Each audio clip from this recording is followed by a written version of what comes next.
Chapter number 3 का नाम है constitutional development in Islamic Republic of Pakistan. सबसे पहले मैं आपको बता दूं ये जो चैप्टर बेस करता है दो टॉपिक्स पे बेस करता है। एक है कॉन्स्टिट्यूशन जिसे उर्दू में हम कहते हैं आइन, और दूसरा fall of East Pakistan. It means Pakistan जब बना 1947 में तो हमारे पास ईस्ट और वेस्ट पाकिस्तान के नाम से दो पाकिस्तान कहलाते थे। था वो वन यूनिट, लेकिन बेसिकली ईस्ट पाकिस्तान या वेस्ट पाकिस्तान इस वजह से कहलाते थे क्योंकि जो ईस्ट पाकिस्तान है उसका बॉर्डर हमसे नहीं लगता था, वो डिस्टेंस में था। और उसके बाद फिर 1971 में वो ईस्ट पाकिस्तान टूट गया और फिर ढाका कैपिटल बना और आज हम बांग्लादेश के नाम से जाना जाता है। तो बेसिकली दो टॉपिक्स इस चैप्टर में कवर करेंगे और यही एग्जाम से रिलेटेड भी चीज़ें आती हैं।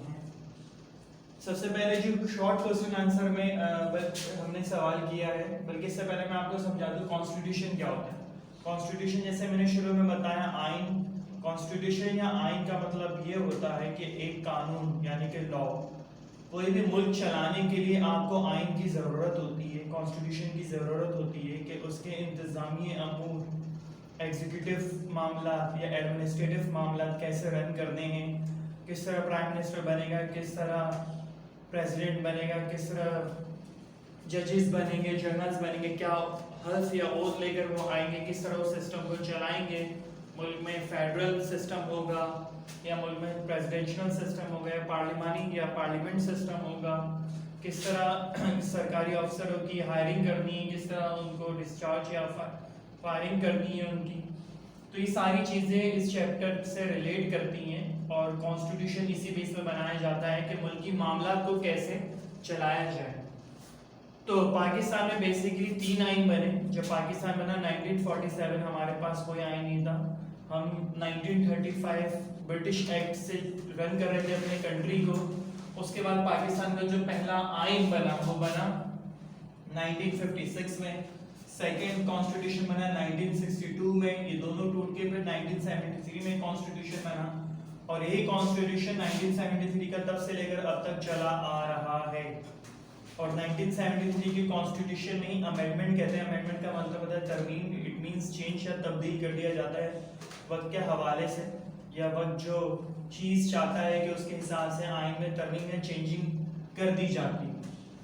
तो खैर ये 3 शॉर्ट क्वेश्चन आंसर इस कॉन्स्टिट्यूशन से रिलेट करते हैं और फिर फॉल ऑफ ईस्ट पाकिस्तान वाला और प्रोस्पेरिटी वाला। शॉर्ट क्वेश्चन आंसर की तरफ आते हैं। जो पहला आपका शॉर्ट क्वेश्चन आंसर है, state any 4 reason for fall of East Pakistan. जैसे कि मैंने शुरू में बताया कि चैप्टर 2 या 2 चीज़ों पे कंसिस्ट करता है, एक कि ईस्ट पाकिस्तान और वेस्ट पाकिस्तान कैसे टूटा और दूसरा कॉन्स्टिट्यूशन की बुनियाद पे। तो ईस्ट पाकिस्तान पर हम आते हैं। तो बेसिकली जो क्वेश्चन है कि state any 4 reason for fall of East of Pakistan. आपने इसमें सिर्फ 4 रीजंस बताने हैं, बाकी लॉन्ग की तरह सारे रीजंस नहीं बताने क्योंकि शॉर्ट है। 4 नंबर का ये क्वेश्चन आता है तो इस वजह से सिर्फ 4 रीजंस बताने। तो 4 रीजंस जो मेंशन है आपके नोट्स में मैं पढ़ देता हूँ।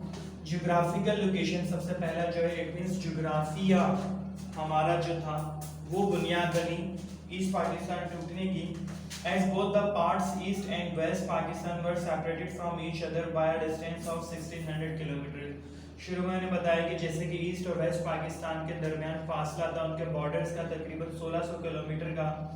The prevented the people of both parts from coming closer to each other and led to misunderstanding। और यही सबब बना कि दोनों मुल्कों में या एक ही मुल्क के दोनों हिस्सों में जो हमें गुमराही मिली और एक दूसरे को हम समझ ना पाए और एक दूसरे के हम करीब ना आ पाए इस डिस्टेंस की वजह से। दूसरा रीजन था लैंग्वेज इशू। इट मींस ज़बान का जो मसला था। The people of East Pakistan constituted 52%। It means जो ईस्ट पाकिस्तान में लोग रहते थे जो आज बांग्लादेश है उनमें तकरीबन आबादी 52% थी, 52% थी of Pakistan population. So they demanded Bengali as national language. तो वो चाहते थे कि हम मेजॉरिटी में हैं, हम 100 में से 52% है और आप लोग 48% है, तो आप बंगाली को अपनी कौमी ज़बान बनाएं। Which was not acceptable by the people of West Pakistan. लेकिन वेस्ट पाकिस्तान जिसमें हम आज रह रहे हैं उन लोगों ने इस चीज़ को मंजूर नहीं किया। तीसरा पॉइंट था प्रोविजनल ऑटोनॉमी, यानी कि सूबाई खुद मुख्तारी। The political leader of East Pakistan wanted provisional autonomy which was not granted. जो सियासी रहनुमा थे ईस्ट पाकिस्तान के, वो चाहते थे कि सूबाए खुद मुख्तारी हमें मिले, लेकिन वो नहीं दी गई। और लास्ट इसका पॉइंट है इंटरनेशनल कॉन्स्पिरेसीज। कॉन्स्पिरेसीज का मतलब होता है साजिश है, और एक बैनुल-अक़वामी, इंटरनेशनल का मतलब होता है, तो जब बैनुल-अक़वामी साजिशें हुई, as Pakistan was the biggest Islamic state, तो पाकिस्तान एक सबसे बड़ा इस्लामिक स्टेट उभर कर आया। जैसे कि पूरी दुनिया में सबसे ज़्यादा जो मुस्लिम कंट्रीज की मैं बात कर रहा हूँ, इंडोनेशिया नंबर 1 और पाकिस्तान नंबर 2 पे आबादी के लिहाज से इस्लामिक कंट्री में आजकल के दौर में। तो हम उभर के आए। So the western powers like America, Britain and Russia supported Indians aggression against Pakistan. तो ये खौफ हुआ अमेरिका को, बरतानिया जो ब्रिटिश इंग्लैंड की हुकूमत है उनको, और रशिया की गवर्नमेंट को, कि उनको लगा कि ये जो है हमारे लिए आगे जाके थ्रेट बन सकता है, तो इस वजह से उन्होंने पाकिस्तान के खिलाफ गए। तो ये 4 वजूहात थी जिसकी बुनियाद पे ईस्ट पाकिस्तान हमसे सेपरेट हो गया, और आज वो बांग्लादेश के नाम से जाना जाता है, और इसका कैपिटल ढाका है। सेकंड क्वेश्चन पे आते हैं। मैंने जैसे कि बताया कि पहला पार्ट डिपेंड करता है आपके फॉल ऑफ ईस्ट पाकिस्तान पे, सेकंड पार्ट इसका डिपेंड करता है कॉन्स्टिट्यूशन आइन के बुनियाद पे। सबसे पहला आइन 1956 में आया, इसके भी 4 पॉइंट्स आपको लिखने हैं, आप अपने नोट्स में देखिएगा। जो पहला पॉइंट है, this is written constitution having 250 articles and 5 schedule. ये एक आइन तहरीरी तौर पे लिखा गया, और इसमें 250 आर्टिकल है और 5 स्केड्यूल है। रिटन और अनरिटन का क्या फर्क होता है? ये होता है कि जैसे कि पाकिस्तान में रिटन कॉन्स्टिट्यूशन है और बरतानिया में अनरिटन कॉन्स्टिट्यूशन होता है।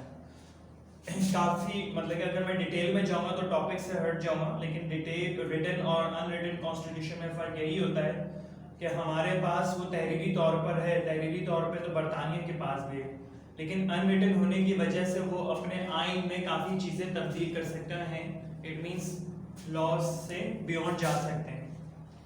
सेकंड पॉइंट है, it enforce the presidential form of government instead of parliamentary system. जैसे कि पाकिस्तान में अभी पार्लियामेंट्री सिस्टम है। पार्लियामेंट सिस्टम शॉर्ट मुख्तसर बताऊं वरना बहुत लॉन्ग हो जाएगी बात। पार्लियामेंट्री सिस्टम में वजीर आजम के पास चीफ एग्जीक्यूटिव की पावर होती है, यानी कि मुल्क चलाने की पावर होती है, और प्रेसिडेंशियल सिस्टम में प्रेसिडेंट के पास होती है।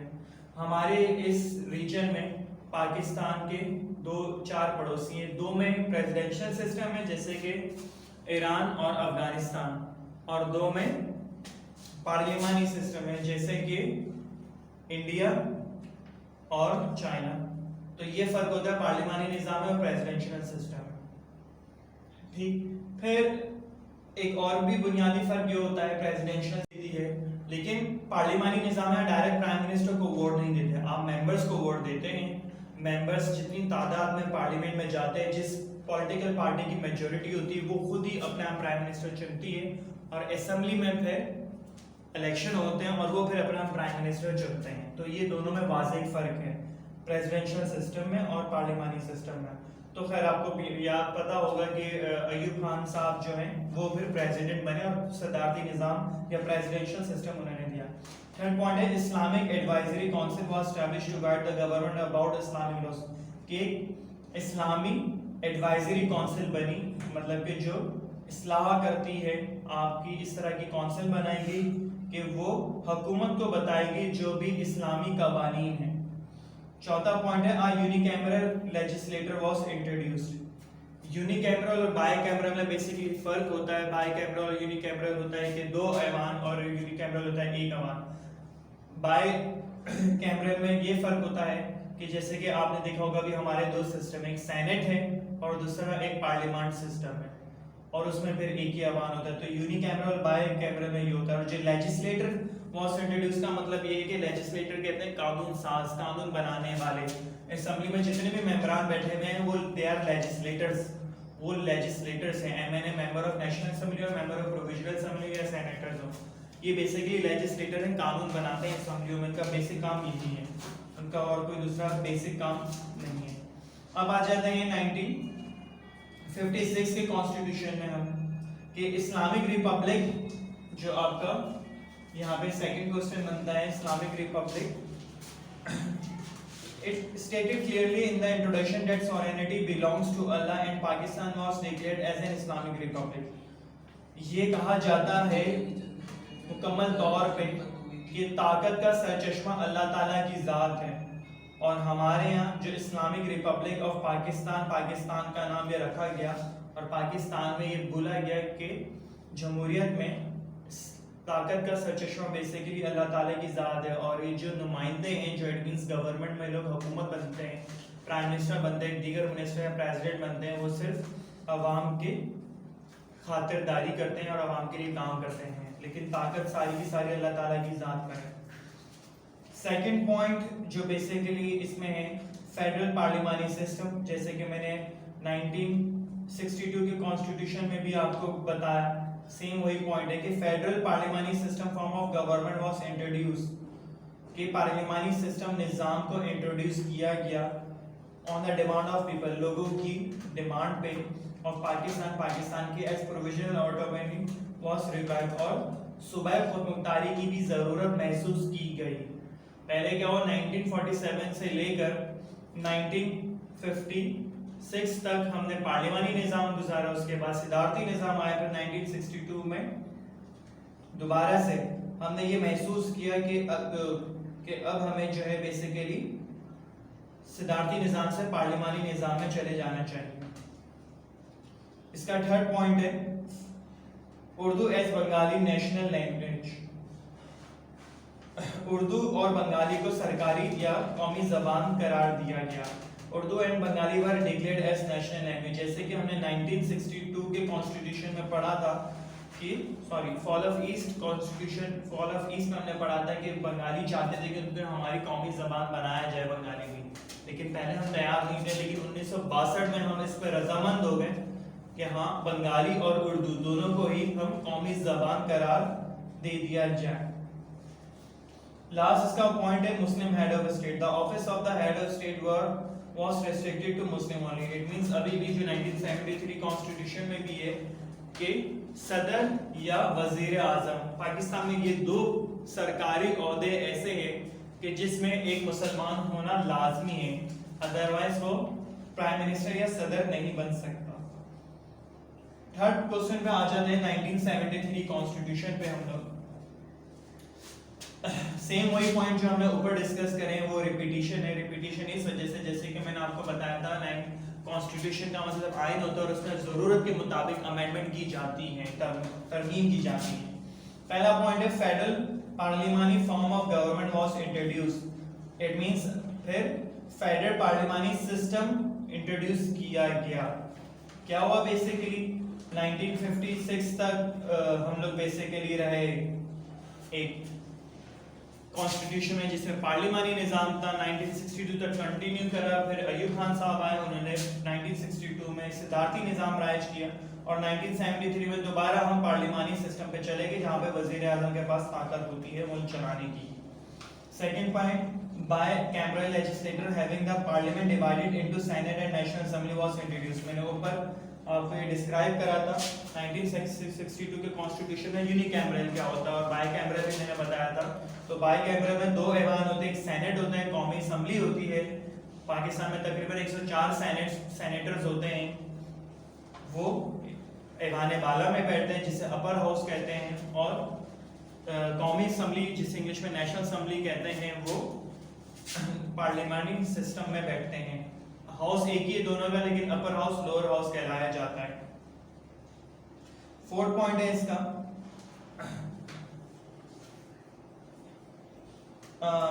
Urdu was declared as national language, Urdu को दोबारा से सरकारी जबान या कौमी जबान करार दे दिया गया। इस वजह से 1962 में हम एक थे, ईस्ट और वेस्ट पाकिस्तान एक का नहीं, लेकिन 1971 में हम सेपरेटेड हो गए, ईस्ट पाकिस्तान बांग्लादेश बन गया, वो हमसे अलहदा हो गया। तो दोबारा से हमने वक्त की ज़रूरत के मुताबिक तरमीम की, अमेंडमेंट करी कॉन्स्टिट्यूशन में, और उर्दू को, सिर्फ वाहिद उर्दू को हमने अपनी कौमी ज़बान करार दे दिया गया।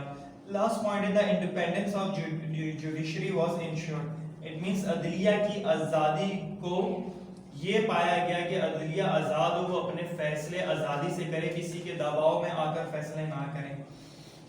लास्ट क्वेश्चन है इसका, What should role a citizen play for the prosperity of mention any 4 points जो कि यहाँ नीचे लिखा हुआ है. It means एक शहरी को क्या ऐसा रोल अदा करना चाहिए जिससे पाकिस्तान में तरक्की या खुशहाली आए.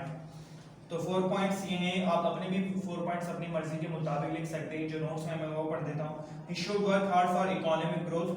उसको चाहिए कि वो इतनी मेहनत करे कि माशी तरक्की हो आपके मुल्क की. इट मींस आप सोसाइटी में ऐसे कारोबार लेकर आए, ऐसे आइडियाज लेकर आए जिससे ना सिर्फ आपको फायदा हो, लोगों को भी रोजगार मिले. आपको फायदा होगा माली तौर पे, लोगों को उससे नौकरियां मिलेंगी या रोजगार मिलेगा तो मुल्क को भी इससे तरक्की मिलती है. सेकंड पॉइंट है he should be patriotic. It means patriotic का मतलब होता है हुबल वतन, वतन से मोहब्बत करने वाला, वतन पे जानिसार करने वाला. तो एक आम शहरी को चाहिए कि वो अपने वतन से मोहब्बत करे. थर्ड है he should be well educated. It means वो शख्स को चाहिए कि तमाम पाकिस्तानी वो अच्छी से अच्छी तालीम हासिल करें, ताकि तालीम हासिल करने से शऊर हासिल करें और शऊर हासिल होगा तभी पाकिस्तान तरक्की पाएगा. लास्ट पॉइंट है he should have pride to be called Pakistani. It means उसे फख्र महसूस होना चाहिए कि वो पाकिस्तानी कहलाने पर. अगर वो आउट ऑफ कंट्री जाता है तो उसको फखरिया तौर पे ये बता सकता है कि मैं पाकिस्तानी और पाकिस्तान से आया हूँ. तो ये 5 बेसिकली शॉर्ट क्वेश्चन आंसर थे. आई होप आपको समझ में आएंगे.